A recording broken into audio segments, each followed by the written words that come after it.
Now, Central Oregon's local alert weather with Max Goldwasser. Good morning, Central Oregon. Happy Thursday to you. No more clear skies with us here in Central Oregon. We are going to be waking up to mostly cloudy conditions, bringing rain along with it and possibly some snow. It says tomorrow here, but there's one spot in Central Oregon that could see some snow later on tonight. And then some cooler temperatures are ahead. We have forecast highs expected in the 60s, the mid 60s today.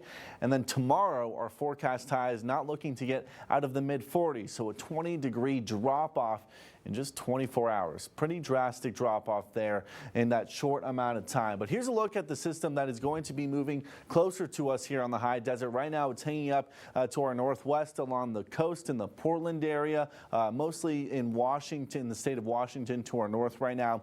But it is going to be slowly moving down and across the state to us here in Central Oregon. So later on today, our chances for rain increase in places like Madras and La Pine. Might start to see some rain as early as 11 a.m. and then after that, starting around 4 to 5 p.m. in the late afternoon, early evening, that's when the rest of us in Central Oregon could see some showers start to fall, especially in the Cascades. That yellow color that you're looking at would indicate some heavier doses of rain in those areas. And then you start to see some blue show up on the map, some pink. The blue would be snow, the pink would be a rain-snow mix. So by later on overnight tonight into the morning, La Pine could start to see some snow overnight tonight and tomorrow as well. A lot of us are waking up to chances for showers tomorrow, but places like La Pine and Sisters could see some snow starting around this time, and that chance for snow essentially sticks in both of those places through next Tuesday, outside of just a few breaks, which would come Sunday night and Monday morning. As for the rest of us, our chances for snow come Friday evening and on Saturday evening before we get a bit of a break overnight Friday into Saturday, and you see that on the map right here. Our winds are going to be strong in the meantime as well. Part of the reason why that system is even going to be making its way here into Central Oregon later on today in the double digits, essentially across the board. Slowly that will decrease as we get through the overnight, a typical trend that we see here on the high desert before it increases once again.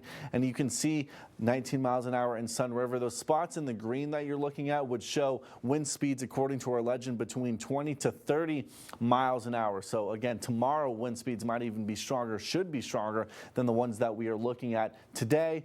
Then it decreases once again as we get through the overnight between Friday and Saturday. Right now, temperatures are in the 50s and 60s essentially across the board outside of Sun River and La Pine, and both in the low 40s as it stands right now. Forecast highs in Jefferson County are expected to be essentially in the 60s for almost everyone there. Crook County in the mid to high 60s across the board. Paulina with a forecast high of 70 degrees, the hottest on the map that you're going to be looking at. And then in the 60s for pretty much everyone once again in Deschutes County. And then look at the rest of how your week is going to shape out again. Several days upcoming, we have chances for rain and for snow. And then on Veterans Day, next Wednesday, we get a bit of a break from the precipitation, most likely, with just mostly cloudy skies expected. We'll be right back.